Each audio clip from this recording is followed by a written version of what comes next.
नमस्ते दोस्तों, मैं आपका दिल से स्वागत करती हूँ। दोस्तों, मेरी ननद से जुड़ी हुई जो सच्चाई सामने आई थी, उसने मेरी दुनिया को हिलाकर रख दिया था। मैं हमेशा सोचती रहती थी कि आखिर वह हर 2 महीने के बाद कैसे गर्भवती हो जाती है। यह कोई आम बात नहीं थी। लेकिन जब भी मैं इस मामले पर बात करने की कोशिश करती, तो मेरे पति बहुत ज्यादा नाराज हो जाते थे। उनका कहना था कि हमें दूसरों के सामने इस बदनामी का सामना करना पड़ सकता है और यह हमारे परिवार की इज्जत का मामला है। लेकिन मैं खामोश कैसे रहती। हर बार जब मैं अपनी ननद को देखती, तो उसकी खाली आंखें, बिखरे बाल और डरे हुए चेहरे को देखकर मेरे दिल में एक अजीब सा खौफ बैठ जाता था। कुछ तो ऐसा था जिसे सब लोग नजरअंदाज कर रहे थे, या फिर ऐसा था जिसे जानबूझकर छुपाया जा रहा था। मुझे अंदर ही अंदर बेचैनी खाए जा रही थी।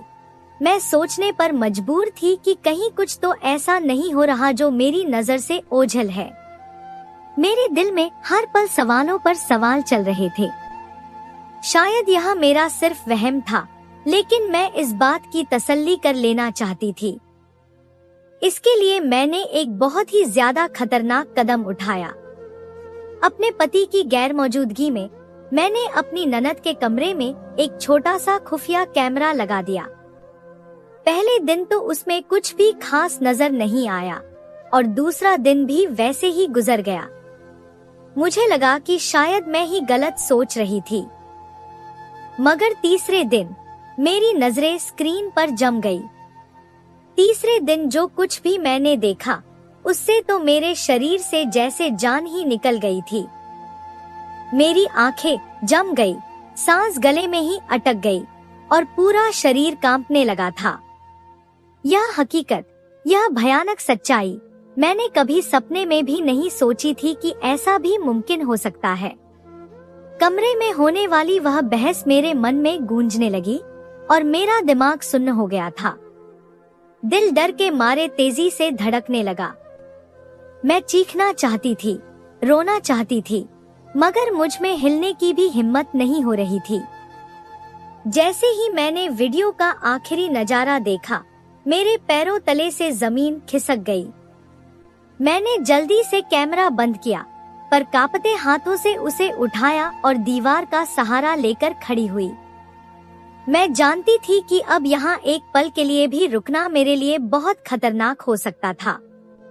मैं दरवाजे की तरफ बढ़ी, लेकिन मेरे कदमों में जान ही नहीं बची थी। ऐसा लग रहा था जैसे मेरे पूरे शरीर से किसी ने ताकत खींच ली हो। मुझे जल्दी ही यहाँ से निकलना था। इस घर में अब एक पल के लिए भी रुकना नामुमकिन था। मैं जानती थी कि अगर किसी को पता चल गया कि मैंने यह सब कुछ देख लिया है, तो मेरे साथ कुछ भी हो सकता है। मैंने अपनी सारी हिम्मत जुटाई, दरवाजा खोला और फिर कांपते पैरों के साथ घर से बाहर भाग निकली। मेरा नाम सीमा है। मेरी उम्र 23 साल है। मैं अपने पिता के साथ एक आम सी जिंदगी गुजार रही थी। मेरी जिंदगी हमेशा से बहुत ही सादगी से भरी रही थी। बस कुछ गिने-चुने सपने थे और मेरे पिता की बेपनाह मोहब्बत थी। जब मेरी माँ मेरे साथ थी, तो उनकी मौजूदगी में सब कुछ ठीक लगता था, सब कुछ पूरा लगता था। मगर जब वह चली गई, तो सब कुछ बदल गया। माँ के बिना मेरे घर की दीवारें सूनी लगती थी, हर चीज वीरान सी महसूस होती थी। मेरे पापा भी कुछ ज्यादा ही परेशान रहने लगे थे। वह पहले की तरह मुझे हर फैसले में राय नहीं लेते थे, बस खुद ही सब कुछ तय करने लगे थे। उनकी खामोशी के पीछे छुपी बेचैनी को मैं रोज महसूस करती थी। वह अक्सर मुझे अकेला घर पर छोड़ने से घबराते थे। बार बार यह पूछते रहते कि दरवाजा अच्छी तरह से बंद किया है या नहीं, और मुझे समझाते रहते कि मैं किसी अजनबी से बात ना करूं। मुझे लगता था कि वह मेरी फिक्र करते हैं, मगर मैंने कभी उनकी परेशानी की असली वजह पर ध्यान ही नहीं दिया था। और फिर वह दिन आ गया जब मुझे सब कुछ समझ में आ गया। वह रात जिसने मेरी जिंदगी हमेशा के लिए बदल कर रख दी। रात काफी हो चुकी थी। मेरे पापा हमेशा की तरह दुकान पर थे और मैं घर में अकेली थी। वैसे तो मेरे लिए यह कोई नई बात नहीं थी, मगर उस रात का माहौल ही अजीब सा था। बाहर गली में पूरी तरह से सन्नाटा पसरा हुआ था और एक अजीब सी खामोशी हर चीज पर फैली थी, जैसे हवा में कोई छुपा हुआ खतरा हो। मैंने कई बार खिड़की से बाहर झांका, मगर अंधेरे में कुछ भी नजर नहीं आ रहा था। फिर अचानक मैंने कुछ सुना, किसी के कदमों की धीरे धीरे बढ़ती हुई आवाज, जैसे कोई हमारे घर के आसपास घूम रहा हो। मेरा दिल जोर जोर से धड़कने लगा। मैंने लाइट्स बंद कर दी और दबे कदमों से दरवाजे के पास जाकर सुनने लगी। कदमों की आवाज और आपस में की जा रही खुसर-फुसर सुनाई देने लगी। ऐसा लग रहा था कि 2-3 लोग आपस में कुछ कह रहे हैं। मैंने अपने दिल को तसल्ली दी कि शायद यह मोहल्ले के किसी राहगीर की आवाज होगी, मगर फिर कुछ ऐसा हुआ जिसने मेरे पूरे शरीर में सनसनी दौड़ा दी। दरवाजे के हैंडल पर किसी का हाथ पड़ा। यह देखकर मेरी सांसें रुक गई। कोई धीरे धीरे दरवाजा खोलने की कोशिश कर रहा था। मैंने तुरंत दरवाजे की कुंडी मजबूती से पकड़ ली और दबे कदमों से पीछे हट गई। मेरी उंगलियां कांपने लगी, माथे पर पसीना आ गया। मैंने सोचा कि अगर उन्होंने जबरदस्ती दरवाजा खोल लिया तो क्या होगा। अगर वे घर के अंदर आ गए तो मैं अकेली थी। मेरी सुरक्षा करने वाला यहाँ कोई भी नहीं था। मेरे जहन में बस एक ही रास्ता आया, पिछले दरवाजे से निकलकर कहीं छुप जाऊं। मैं जल्दी से मुड़ी और धीरे से पिछले दरवाजे की कुंडी खोली। दरवाजा चरचराया। मैंने महसूस किया, यहाँ रुकना अब खतरे से खाली नहीं है। गली में हल्की सी रोशनी हो रही थी, मगर कोई भी चीज ठीक से नजर नहीं आ रही थी। मैंने जल्दी जल्दी चलना शुरू किया। मैं अपनी सांसों की आवाज को सुनने की कोशिश कर रही थी और यह भी ध्यान दे रही थी कि कहीं कोई मेरे पीछे तो नहीं आ रहा। जैसे ही मैं मीना आंटी के दरवाजे पर पहुंची, मैंने उनका दरवाजा जोर जोर से बजाया। दरवाजा खुला और मैं तकरीबन अंदर गिर पड़ी। आंटी ने हैरानी से मुझे देखा। उस वक्त मैं हांफ रही थी। मेरा चेहरा पसीने से भीगा हुआ था। मैंने जल्दी जल्दी उन्हें सब कुछ बताया और उन्होंने तुरंत ही मुझे अंदर बुला लिया। मैंने दरवाजा बंद होते देखा और तब जाकर मेरे दिल को कुछ सुकून मिला। मगर जहन में बस एक ही सवाल था, यह लोग कौन थे? क्या वाकई वे चोर थे या कुछ और? जब मेरे पापा आए तो मैं उनके साथ घर वापस लौटी। पापा को जब आंटी ने सारी बात बताई तो वे खामोश हो गए। उनकी आंखों में गुस्सा और परेशानी दोनों थे। वे मुझे घर वापस लेकर आए, मगर मैंने महसूस किया कि वे रास्ते भर कुछ सोच रहे थे। घर पहुंचकर उन्होंने दरवाजे के ताले चेक किए और फिर एक गहरी सांस ली। अगली सुबह पापा ने जो फैसला सुनाया, उसने मेरे दिल में एक तूफान खड़ा कर दिया। बेटा, मैंने तुम्हारे लिए एक अच्छा रिश्ता देखा है।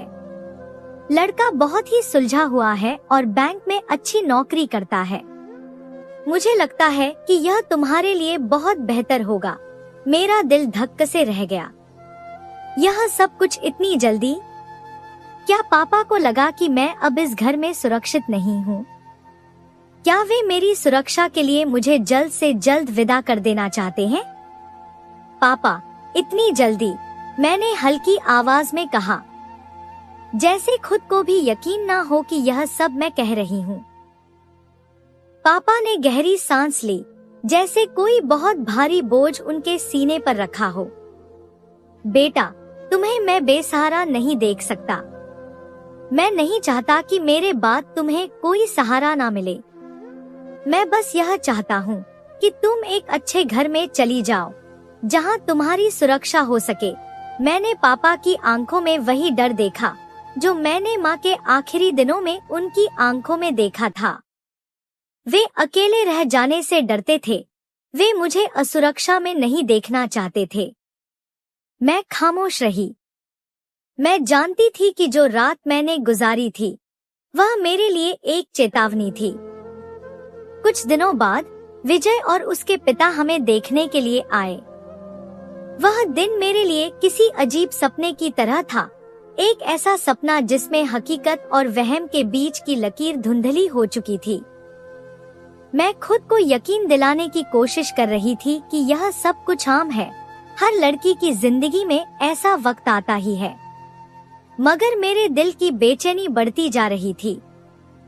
मैं एक कोने में चुपचाप बैठी रही, मगर दिल में एक अजीब सी घबराहट थी। मैंने हमेशा सोचा था कि जब शादी का वक्त आएगा तो मैं खुशी और जोश महसूस करूंगी, मगर यहाँ मामला बिल्कुल उल्टा था। मेरी उंगलियां अपने आप ही मेरे दुपट्टे के किनारे को मरोड़ रही थी और दिल किसी अनजाने डर में डूब रहा था। मैंने सोचा कि शायद यह आम सी घबराहट है, मगर अंदर कहीं कुछ और भी था, कुछ ऐसा जो मुझे नजर तो नहीं आ रहा था मगर महसूस हो रहा था। जब मैंने नजर उठाकर विजय को देखा तो वह सच में एक सुलझा हुआ लड़का लगा। उनका कद लंबा था, चेहरे पर हल्की दाढ़ी और आंखों में संजीदगी थी।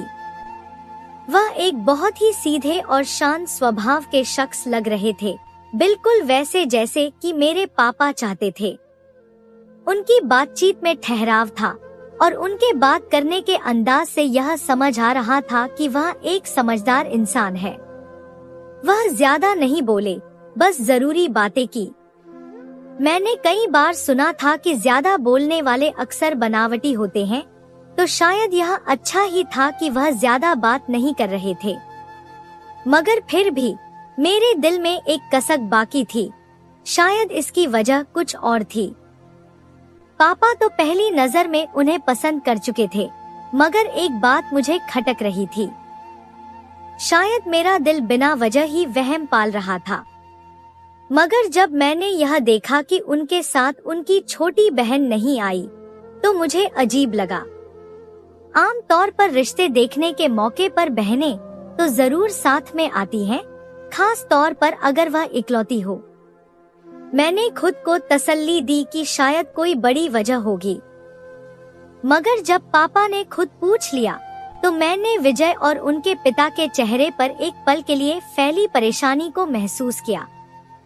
जब पापा ने इस बारे में पूछा तो विजय के पिता ने हड़बड़ाते हुए कहा, वह बीमार है, उसकी तबीयत अचानक खराब हो गई, इसीलिए नहीं आ सकी। मुझे यह सुनकर अजीब लगा। शायद वाकई ऐसा ही हो, मगर मेरे दिल ने यह बात आसानी से स्वीकार नहीं की। कुछ तो ऐसा था जो मुझे उलझा रहा था, मगर मैं इस बारे में ज्यादा सोचना ठीक नहीं समझ रही थी। आखिर मेरे पापा भी अब निश्चिंत थे और यह सब उनकी खुशी के लिए ही हो रहा था। विजय के पिता ने कहा कि वे बिल्कुल सादगी से शादी करना चाहते हैं, उन्हें किसी भी तरह का दहेज या दिखावा नहीं चाहिए। यह सुनकर पापा को हैरानी हुई। वे हमेशा चाहते थे कि मेरी शादी धूमधाम से हो, मगर मनोज अंकल ने उन्हें यह बात समझाई कि सादगी में ही असली यह दिन और भी ज्यादा खास होता। मगर तुम फिक्र मत करना, मैं हमेशा तुम्हारे साथ हूँ। यह सुनते ही मेरी आंखों में आंसू आ गए। मैं अपने पापा के गले लग गई और फफक कर रो पड़ी। मैं जानती थी कि पापा मुझे बहुत प्यार करते हैं और यह फैसला भी उन्होंने मेरी भलाई के लिए ही किया था। मगर उस वक्त मुझे अपनी माँ की कमी शिद्दत से महसूस हो रही थी। उस रात मैं अपने बिस्तर पर लेटी तो थी, मगर नींद मेरी आंखों से कोसों दूर पर लेटी तो थी, मगर नींद मेरी आंखों से कोसों दूर थी।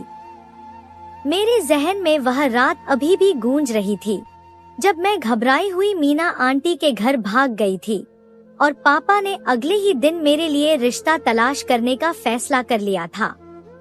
क्या यह वाकई मेरी भलाई के लिए था या फिर यह बस जल्दबाजी की जा रही थी? विदाई के बाद जब मैं विजय के फ्लैट पर पहुंची तो मुझे हैरत हुई।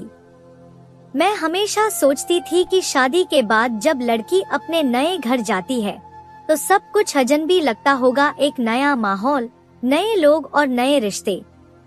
मगर यहाँ मामला अजीब था। यह घर, जो अब मेरा नया ठिकाना था, बहुत ज्यादा साफ सुथरा और खूबसूरत था, जैसे किसी ने खास तौर पर मेरे स्वागत के लिए इसे सजाया हो। हर चीज सलीके से रखी गई थी और माहौल में एक अजीब सी बात महसूस हो रही थी। मेरा कमरा खास तौर पर दुल्हन के कमरे की तरह सजा था। गुलाब की पत्तियां, हल्की रोशनी और सफेद व सुर्ख रंग के पर्दे, सब कुछ किसी सपने की तरह लग रहा था। मैंने हल्की सी सांस ली और अपने अंदर की बेचैनी को कम करने की कोशिश की। सब कुछ जैसा होना चाहिए था, बिल्कुल वैसा ही था। फिर भी मेरे दिल में कहीं ना कहीं एक अजीब सा एहसास मौजूद था, जैसे कोई अनदेखा साया मुझे देख रहा हो। विजय भी बहुत ही नरम मिजाज के लग रहे थे।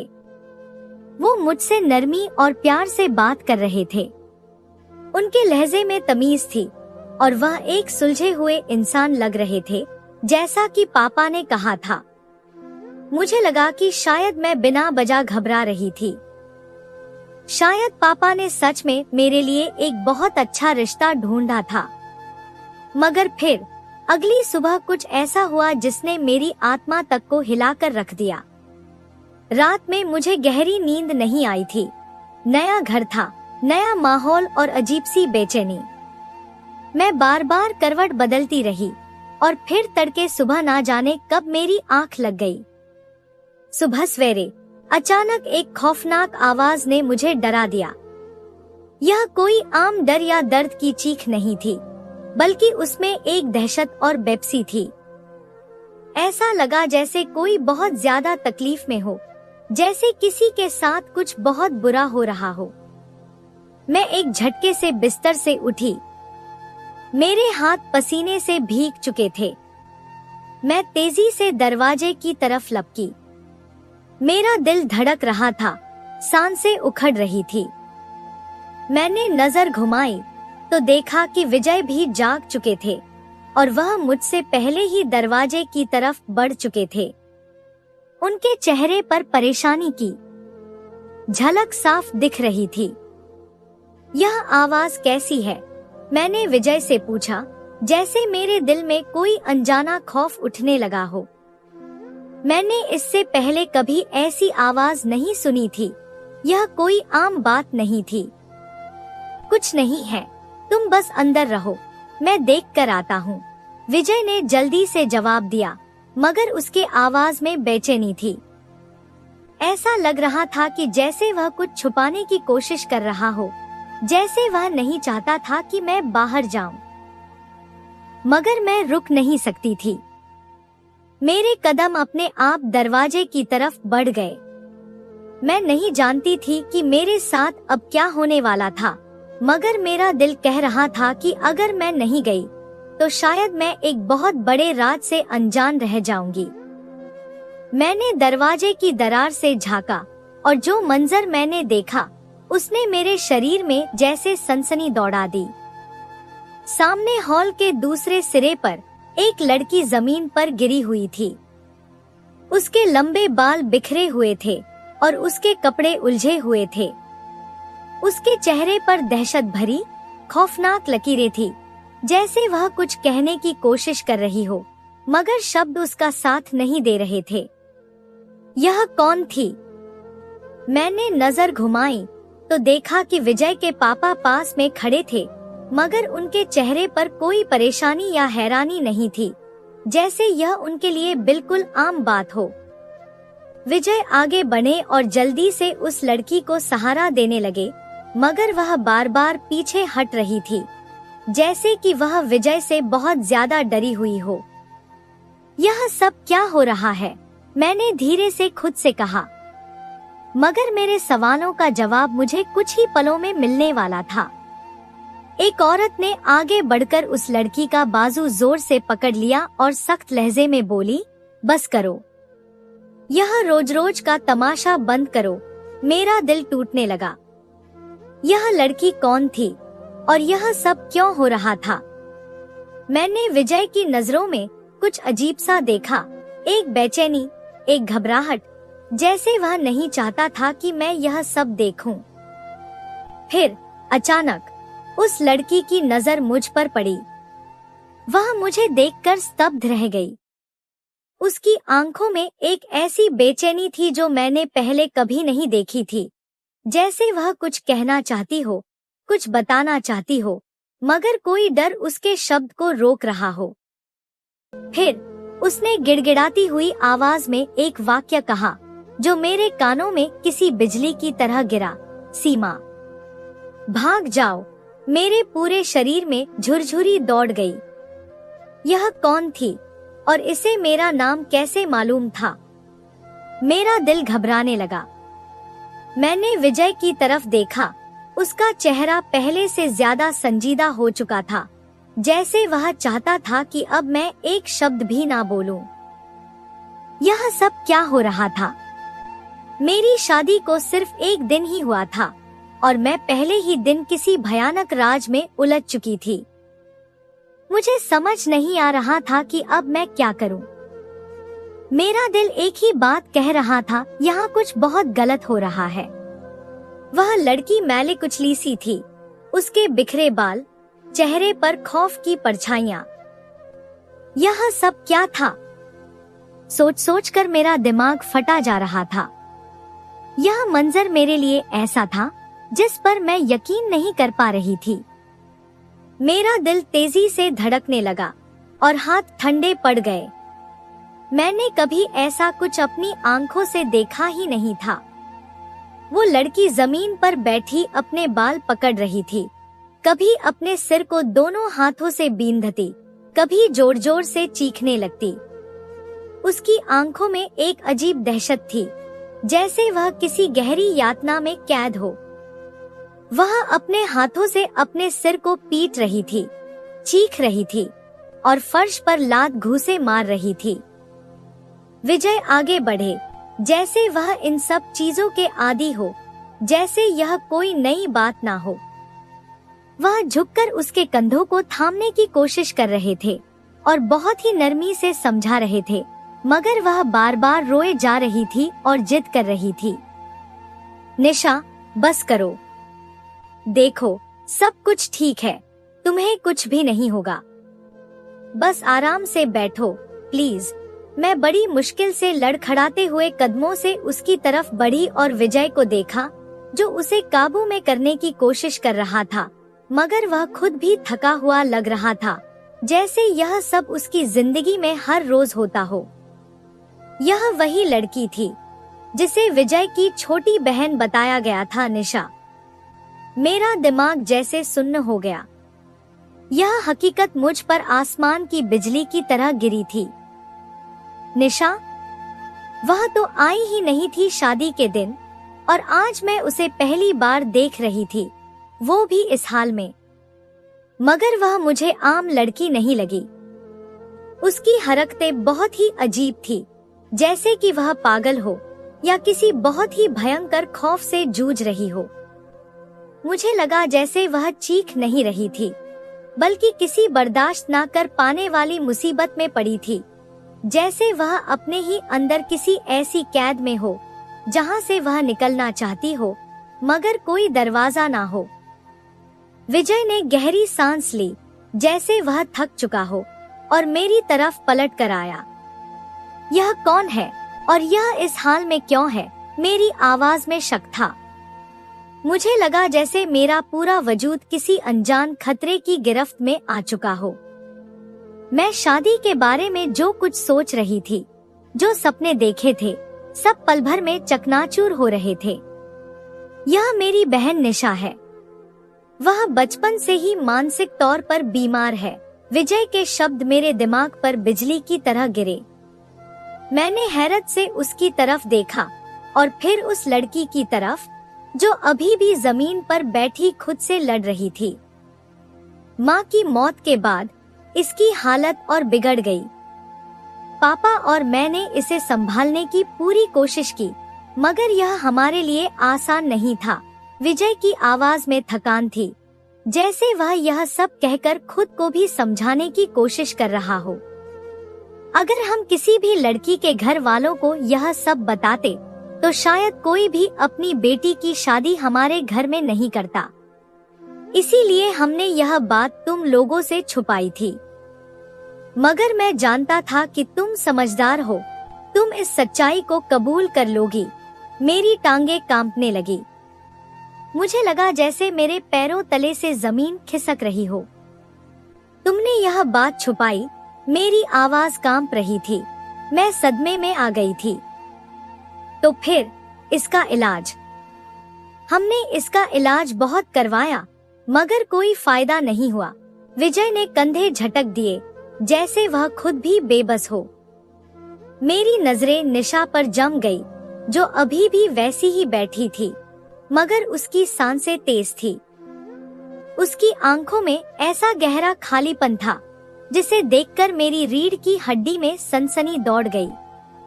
क्या तुम्हें मुझे यह सब पहले नहीं बताना चाहिए था? मैंने विजय की तरफ देखा। मैं जानता था कि अगर मैं यह बता देता तो तुम या तुम्हारे पापा यह रिश्ता कभी नहीं करते। विजय ने साफ तौर पर कहा। इसका मतलब तुमने मुझे धोखा दिया। विजय खामोश हो गया। उसके चेहरे पर कोई पश्चाताप नहीं था, बस एक बेपसी थी, जैसे वह अपनी मजबूरी बता चुका था और अब इसके आगे कुछ भी कहने की जरूरत नहीं समझता था। मैंने दरवाजे की तरफ देखा। मुझे सांस लेने में मुश्किल हो रही थी। यह सब मेरी सोच से परे था। मैंने कभी नहीं सोचा था कि शादी के दूसरे दिन ही मुझे ऐसे हालात का सामना करना पड़ेगा। मुझे समझ में नहीं आ रहा था कि अब मैं क्या करूं। यहाँ से चली जाऊं, मगर कहाँ जा आऊंगी? क्या पापा को बताऊं? मगर अब वह क्या करेंगे? मैं खामोश हो गई, मगर मेरे दिल में अजीब से ख्याल आ रहे थे। विजय ने जो बताई थी वह वैसे तो सही लग रही थी, मगर मेरा दिल इस बात को मानने के लिए तैयार नहीं था।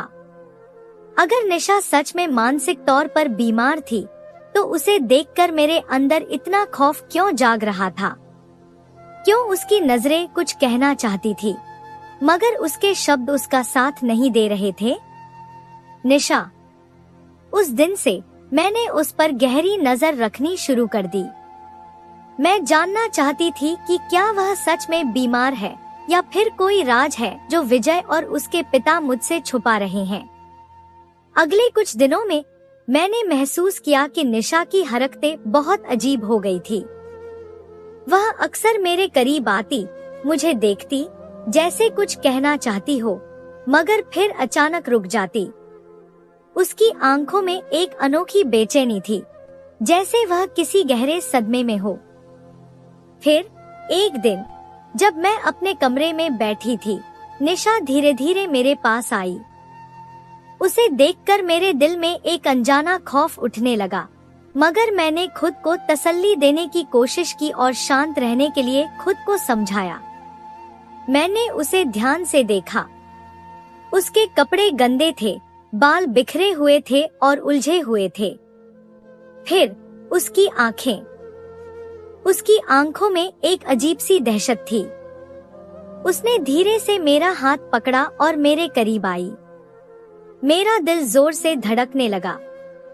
निशा, क्या बात है? मैंने नरमी से पूछा, मगर वह बोली ही नहीं, बस मेरी आंखों में देखती रही। फिर उसकी आंखों में आंसू भर आए। मैंने हैरानी से उसे देख रही थी। वह कुछ इशारे करने लगी, जैसे मुझे कुछ समझाने की कोशिश कर रही हो, मगर उसकी हरकतें मेरी समझ में नहीं आ रही थी। फिर अचानक दरवाजे पर किसी के कदमों की आवाज आई। निशा एकदम से पीछे हट गई और कांपने लगी। मैंने देखा कि विजय दरवाजे पर खड़ा था। उसका चेहरा सख्त था। तुम यहाँ क्या कर रही हो? विजय की आवाज सख्त और गुस्से से भरी थी। निशा ने घबराकर मेरी तरफ देखा, जैसे वह मदद मांग रही हो। फिर वह दीवार के साथ जाकर दुबक गई, जैसे कोई बच्चा डर के मारे छिपने की कोशिश कर रहा हो। विजय ने सख्त नजरों से मेरी तरफ देखा, फिर निशा को बाजू से पकड़कर खींचते हुए बाहर ले गया।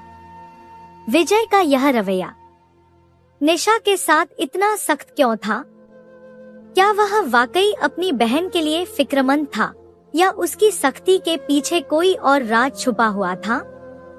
अगली रात जब सब सो चुके थे, मुझे प्यास लगने लगी। मैं पानी लेने के लिए किचन की तरफ जा रही थी, तभी मेरी नजर निशा के कमरे पर पड़ी। उसका दरवाजा थोड़ा सा खुला हुआ था और अंदर से धीमी रोशनी आ रही थी। मेरे कदम अपने आप ही उसकी तरफ बढ़ गए। मेरे अंदर एक अनजाना एहसास पैदा हुआ, जैसे कुछ मुझे अंदर देखने पर मजबूर कर रहा हो।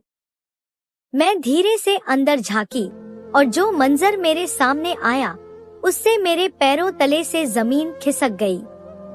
निशा फर्श पर पड़ी कांप रही थी। उसका चेहरा लाल हो रहा था और उसकी सांसें तेज चल रही थी।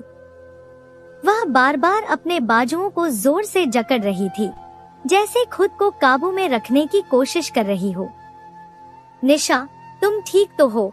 मैं तेजी से अंदर जाकर उसे सहारा देने लगी, मगर उसने मुझसे नजरें मिलाने से कतरा लिया, जैसे उसे किसी बात का डर हो। उसकी आंखों में बहुत तकलीफ थी, जैसे वो कुछ कहना चाहती हो मगर कह ना सकती हो। फिर वह धीरे से मेरे कान के करीब आई और धीमी आवाज में बोली, मुझे बचा लो। मेरा दिल जैसे सीने में धड़कना भूल गया। क्या मतलब? मैंने घबराकर पूछा। मगर इससे पहले कि वह आगे कुछ भी कह पाती, अचानक दरवाजा जोर से खुला और मेरे ससुर अंदर दाखिल हुए। उनके चेहरे पर गुस्से के भाव थे। तुम यहाँ क्या कर रही हो? उनकी आवाज सख्त थी। मैं बाखलगी सी गई। यह बीमार है, मैं इसे देख रही थी। मेरे ससुर ने मुझे सख्त नजरों से घूरा, फिर निशा की तरफ देखा। इसे कुछ नहीं हुआ है, तुम अपने कमरे में जाओ। मैंने कुछ बोलने के लिए अपने होठ खोले, मगर विजय भी अंदर कमरे में आ चुका था। सीमा, तुम परेशान मत हो।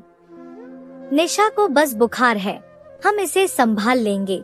विजय का लहजा ठंडा था, मगर उसकी नजरों में कुछ ऐसा था जिसने मुझे अंदर तक बेचैन कर दिया। मैं चुपचाप खड़ी रही। क्या वाकई यह सब सच था, या मुझसे कुछ छुपाया जा रहा था? अगली सुबह जब मैं सोकर उठी, तो कल रात के हादसे की गूंज मेरे दिमाग में उठने लगी। निशा की वह हालत, उसका इस तरह से मुझसे बात करना, उसकी आंखों का डर, विजय और उसके पिता का रवैया, सब कुछ मुझे एक अजीब कहानी का हिस्सा लग रहा था। मुझे बचा लो, यह शब्द बार बार मेरे जहन में गूंज रहे थे। मैंने तय कर लिया कि मैं सच का पता लगा कर रहूंगी। अगले दिन जब विजय दफ्तर गए और मेरे ससुर बाहर थे, तो मैंने सरिता आंटी को बुलाया, जो कभी कभी निशा की देखभाल के लिए आती थी। मेरे पास यही मौका था। मैं जानती थी कि घर के किसी मर्द से मुझे सच सुनने को नहीं मिलेगा, मगर शायद सरिता आंटी कुछ जानती हो। वह बरसों से इस घर में आ रही थी। उनके चेहरे पर हमेशा एक अजीब सा डर रहता था। आंटी, आप कितने अरसे से यहाँ आ रही हैं? मैंने पूछा। आंटी ने इधर उधर देखा, जैसे खुद को यकीन दिलाने की कोशिश कर रही हो कि उनकी बात कोई सुन नहीं रहा। फिर उन्होंने धीरे से कहा, कई साल हो गए हैं मैडम, मगर मैं सिर्फ जरूरत के वक्त आती हूँ। यह लोग मुझे ज्यादा देर यहाँ रहने नहीं देते। क्यों? शायद कोई खास वजह हो। उन्होंने मेरी तरफ गहरी नजरों से देखा, जैसे कुछ कहना चाह रही हो, मगर कहने से बच रही हो। मैडम, मैं ज्यादा कुछ नहीं कह सकती, मगर यह घर आम नहीं है। यहाँ कुछ ऐसा है जो ठीक नहीं है। क्या मतलब? मेरा दिल धड़कने लगा। आंटी मेरे करीब झुकते हुए फुसफुसाई, मैं बस इतना कहूंगी कि अगर कभी तुम्हें यह लगे कि कुछ गलत हो रहा है तो अपनी आंखें खुली रखना। यहाँ हर चीज वैसी नहीं है जैसी नजर आती है। यह सुनकर मैं एक बार फिर से डर गई। मैंने गौर से सरिता आंटी को देखा। वह परेशान लग रही थी, जैसे कुछ ज्यादा कहना चाहती हो मगर कह नहीं पा रही थी। निशा की हालत और भी बिगड़ गई। अगले दिन मैंने निशा की हालत और भी ज्यादा खराब देखी तो मैंने एक फैसला कर लिया। मैं इस घर में और अंधेरे में नहीं रह सकती। मुझे सच जानना था। मैंने अपनी एक जानने वाली डॉक्टर को बुलाया ताकि वह चुपके से निशा का चेकअप कर सके। मैं जानती थी कि अगर विजय या उसके पिता को पता चल गया तो वे कभी भी इसकी इजाजत नहीं देंगे। जब डॉक्टर ने निशा का चेकअप किया तो उसके चेहरे पर डर के आसार साफ दिख रहे थे। सीमा, मैं तुम्हें कुछ बताना चाहती हूँ, मगर यह बहुत चौंकाने वाली बात है। मेरा दिल डूबने लगा। क्या हुआ? डॉक्टर ने एक पल के लिए खामोशी ओढ़ी, फिर धीरे से बोली, निशा प्रेग्नेंट है। मेरा शरीर जैसे पत्थर का हो गया। क्या? मेरी आवाज कांप रही थी। डॉक्टर की नजरें गंभीर थी। हाँ, और मेरा ख्याल है कि इसे कोई नशे जैसी दवा भी दी जा रही है, क्योंकि यह बहुत कमजोर हो चुकी है और इसका दिमाग जैसे बंद होता जा रहा है। मेरी आंखों में आंसू आ गए। शायद यह कैसे हो सकता है? घर में कोई और मर्द नहीं था, तो फिर यह बच्चा किसका था? मेरे जहन में खौफनाक ख्याल आया, मगर मैंने फौरन उसे झटक दिया। क्या विजय कुछ जानता था? या फिर? मेरे मन में कई सारे सवाल गूंजने लगे, लेकिन उनके जवाब मुझे दूर दूर तक नजर नहीं आ रहे थे। मेरे हाथ कांप रहे थे, दिल बेतहाशा धड़क रहा था। डॉक्टर की बातों ने जैसे मेरे पूरे वजूद को झंझोड़ दिया। प्रेग्नेंट है, यह शब्द मेरे मन में गूंज रहे थे। यह कैसे मुमकिन था? निशा घर से बाहर नहीं जाती थी, वह किसी से मिलती नहीं थी। तो फिर आखिर यह सब कैसे? मुझे लगा जैसे मेरा दिमाग फट जाएगा। सीमा, तुम ठीक हो? डॉक्टर ने मेरे कंधे पर हाथ रखा। मैं जैसे किसी नींद से जागी। यह कैसे हो सकता है? मेरी आवाज कांप रही थी। डॉक्टर ने मेरी आंखों में देखा, जैसे कुछ सोच रही हो। फिर वह धीरे से बोली, मेरे ख्याल में निशा के साथ कुछ बुरा हुआ है, क्योंकि वह अपने होशोवास में नहीं है। शायद उसे कोई ऐसी दवा दी जा रही है जिससे वह विरोध ना कर सके। यह सुनकर मैं घबरा गई और डॉक्टर से पूछा, क्या मतलब? डॉक्टर ने गहरी सांस ली और बोली, कुछ लोग ऐसी दवाइयाँ देते हैं जिनकी वजह से इंसान बेबस हो जाता है। वह अपनी सोचने और समझने की शक्ति खो देता है। अगर उसे लगातार इस तरह की दवा दी जाए तो वह जिंदा तो रहता है, मगर अपनी हालत के बारे में कुछ भी नहीं कर सकता। तो क्या निशा के साथ भी कुछ ऐसा ही हो रहा था? मेरा वजूद जैसे किसी खौफ में डूबने लगा। क्या विजय इस बारे में जानता था? डॉक्टर के जानने के बाद मैं खामोशी से अपने कमरे में बैठ गई। अब मैं कई सवालों में उलझ चुकी थी।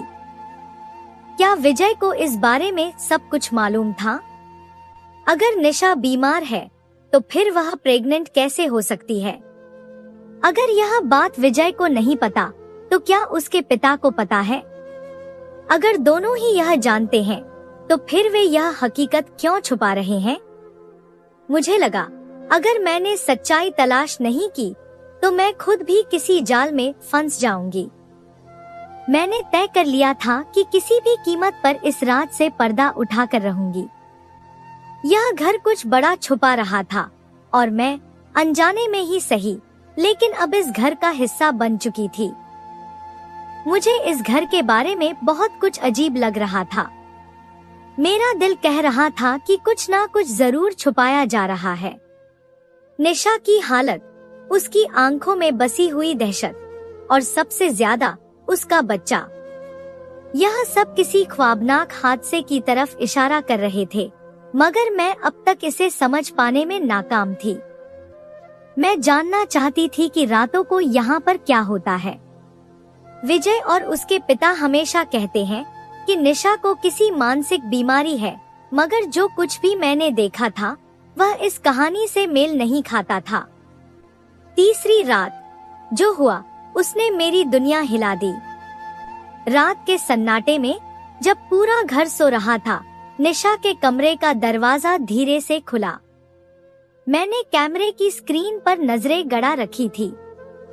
मेरी सांसें उखड़ने लगी। दिल प्रार्थना कर रहा था कि मेरी सारी सोच गलत साबित हो जाए। मगर जो मैं देखने जा रही थी वह मेरी जिंदगी का सबसे भयानक लम्हा बनने वाला था। मेरे ससुर अंदर आए। मेरा दिल एक पल के लिए धड़कना भूल गया। उन्होंने दरवाजा धीरे से बंद किया और आगे बढ़े। निशा खामोशी से बैठी थी, जैसे उसे कुछ समझ में नहीं आ रहा हो। उसकी आंखें भीरान थी, उसका शरीर बेजान पुतले की तरह था, जैसे वह जिंदा होते हुए भी मर चुकी हो। फिर जो हुआ वो मैं बयान नहीं कर सकती। मैं खौफ से कांपने लगी। मेरी आंखों के सामने जो मंजर था उसने मेरे अंदर की सारी हिम्मत छीन ली। मैंने कांपते हाथों से लैपटॉप बंद कर दिया, मगर मेरे आंसू नहीं रुक रहे थे। यह सब मेरे अपने ससुर ने किया था। अगली सुबह मैंने जल्दी से विजय को बुलाया। मैंने फैसला कर लिया था कि मैं उसे सब कुछ बता दूंगी। मैं खुद को काबू में रखने की कोशिश कर रही थी, मगर मेरे अंदर तूफान उठ रहा था। विजय, मैं तुमसे एक जरूरी बात करना चाहती हूँ। मेरी आवाज संजीदा थी। विजय ने मोबाइल देखते हुए लापरवाही से कहा, हाँ बोलो। निशा प्रेग्नेंट है। यह सुनते ही विजय का रंग बदल गया। उसके हाथ कांप गए और आंखों में एक अजीब सी बेचैनी उभर आई। क्या कह रही हो तुम? तुम्हें यह किसने बताया? मैंने डॉक्टर को बुलाया था। यह कैसे मुमकिन है? मैंने उसकी आंखों में झांकते हुए पूछा। विजय खामोश रहा। उसकी खामोशी मेरे शक को और हवा दे रही थी। विजय, तुम्हें पता है ना? मैंने सख्त लहजे में कहा। विजय ने मुझे सख्त नजरों से देखा और धीरे से बोला, यह तुम्हारा मामला नहीं है सीमा, तुम इसमें मत पड़ो। यह मेरा मामला नहीं है। मैं चीख पड़ी। वह मेरी ननद है। मैंने अपनी आंखों से सब कुछ देखा है। मैं जानती हूँ कि तुम्हारे बाप ने क्या किया। यह सुनते ही विजय का चेहरा खौफनाक हो गया। उसकी आंखों में वही साया उभर आया जो मुझे हमेशा से परेशान करता था। तुमने क्या देखा? उसने धीरे से पूछा, मगर उसके लहजे में खतरे की गूंज थी। सब कुछ देखा और मैं खामोश नहीं रहूंगी। विजय ने एक पल के लिए कुछ सोचा, फिर धीरे से मुस्कुराया। सीमा, तुम बहुत मासूम हो। तुम्हें क्या लगता है कि तुम खोगी और लोग तुम्हारी बात मान लेंगे? मैं पुलिस को बुलाऊंगी। पुलिस? अच्छा, तुम्हें मालूम है ना कि इस घर में जो भी अपनी जुबान खोलता है वह फिर कभी वापस नहीं आता। मेरा दिल दहल गया। विजय की आंखों में दरिंदगी थी। तुम्हें लगता है कि तुम भाग जाओगी? उसने ठंडी आवाज में कहा। यह सब तुम्हारे साथ भी हो सकता है सीमा। अगर तुमने जुबान बंद नहीं की तो तुम भी निशा की तरह ही एक पुतला बन जाओगी। अब मेरे पास ज्यादा वक्त नहीं था, मुझे कुछ करना था। मैं जानती थी कि विजय और उसके बाप को मालूम हो चुका था कि मैंने सच्चाई देख ली है। अब वे मुझे भी खामोश करने की कोशिश करेंगे। अगली रात जब विजय और उसके पिता बाहर गए, मैंने जल्दी से अपना लैपटॉप उठाया, निशा को संभाला और कुछ जरूरी सामान लेकर घर से बाहर निकली।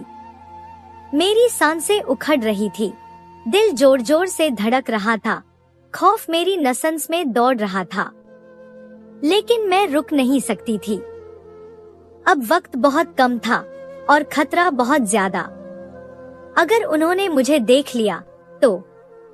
इस ख्याल ने मेरे दिल को दहला दिया, मगर मैं अपने कदम नहीं रोक सकती थी। गली अंधेरे में डूबी हुई थी। मैंने अपनी शॉल को मजबूती से लपेट लिया, निशा की कमजोर कलाई थाम ली और तेज तेज कदमों से चलने लगी। निशा बिल्कुल निढाल थी, जैसे उसके अंदर की आत्मा खत्म हो चुकी हो। वह बड़ी मुश्किल से मेरे साथ कदम मिला रही थी, मगर मैंने उसे सहारा दिया। बस थोड़ा और, निशा, हम सुरक्षित जगह पहुंचने वाले हैं। मैंने धीरे से भगवान से प्रार्थना की। मैं निशा को लेकर सीधे अपने पिता के घर पहुंची। पापा रात के इस वक्त दरवाजे पर मुझे खड़े देखकर हैरान रह गए। मैं बिना कुछ कहे दरवाजे की दहलीज पार कर गई और निशा को सोफे पर बिठाया। सीमा, यह सब क्या हो रहा है? पापा की आवाज में परेशानी थी। पापा, मुझे आप पर भरोसा है और मैं अब जो कुछ भी बताने जा रही हूँ, शायद आपको उस पर यकीन ना हो, मगर मैं सच बोल रही हूँ। फिर मैंने सब कुछ बयान कर दिया। निशा की हालत, उसका बच्चा, मेरे ससुर की दरिंदगी और खुफिया कैमरे में कैद भयावह सच। यह सब सुनकर पापा दंग रह गए। यह कैसे हो सकता है? उनकी आवाज कांप रही थी।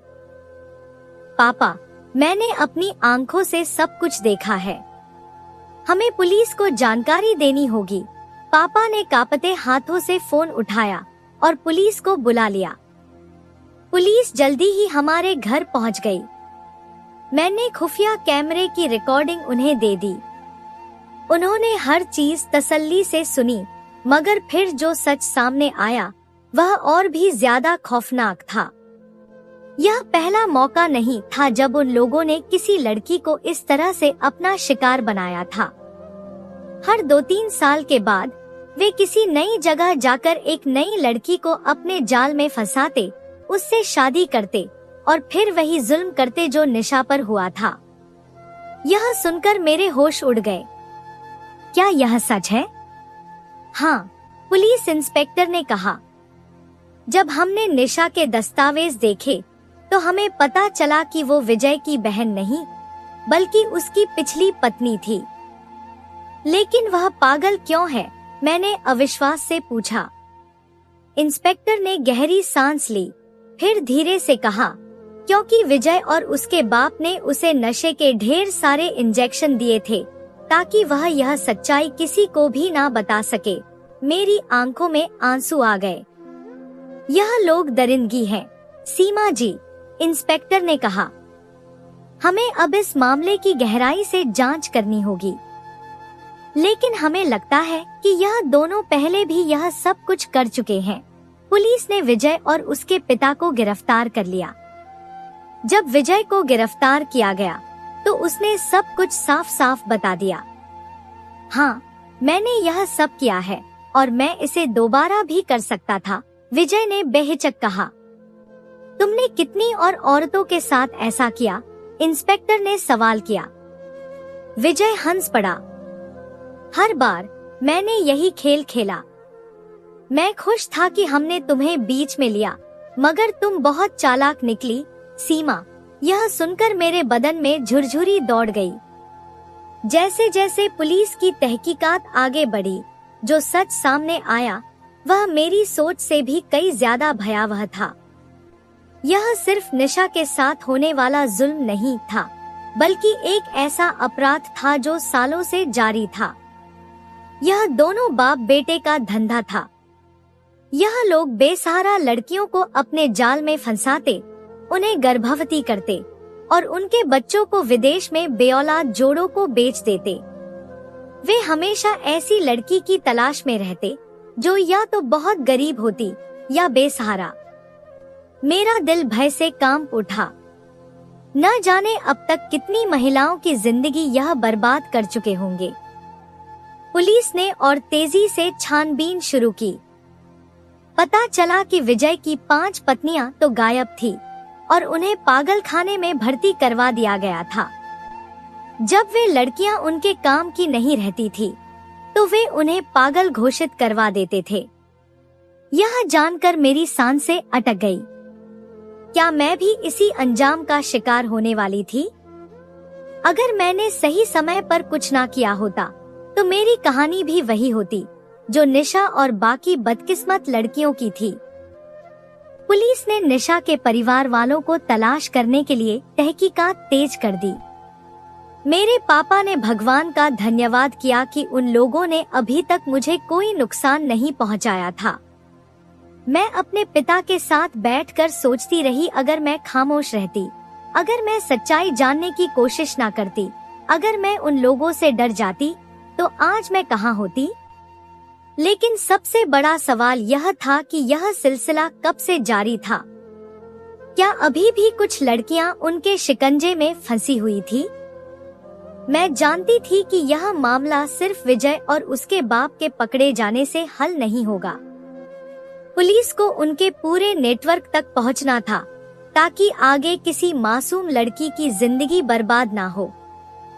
मैंने तय कर लिया कि मैं इन जालिमों के खिलाफ अपनी आवाज उठाऊंगी। मैं उन बेसहारा लड़कियों के लिए कुछ करूंगी जो किसी न किसी विजय जैसे दरिंदे के जाल में फंसी हुई थी।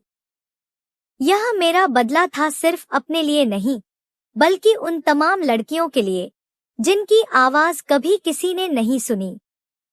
कई हफ्तों तक पुलिस की छानबीन चलती रही। केस अदालत में गया।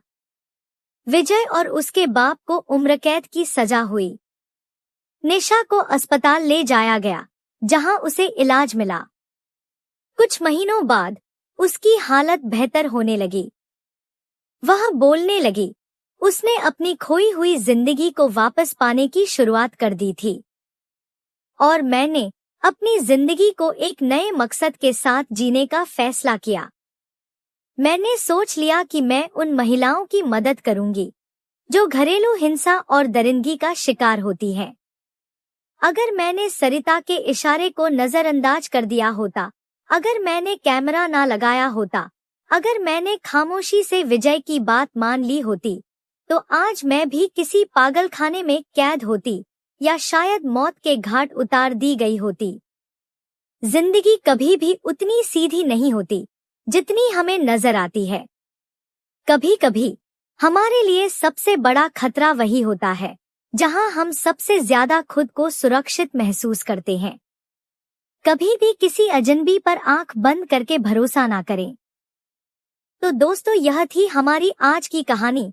आपको सुनकर कैसी लगी हमें कमेंट करके जरूर बताएं और हमारी वीडियो को ज्यादा से ज्यादा अपने दोस्तों में शेयर करें और हमारे चैनल को भी सब्सक्राइब कर लें ताकि आने वाली वीडियो का नोटिफिकेशन आप तक तुरंत पहुंचे। मैं मिलती हूं आपसे अगली वीडियो में। तब तक के लिए धन्यवाद।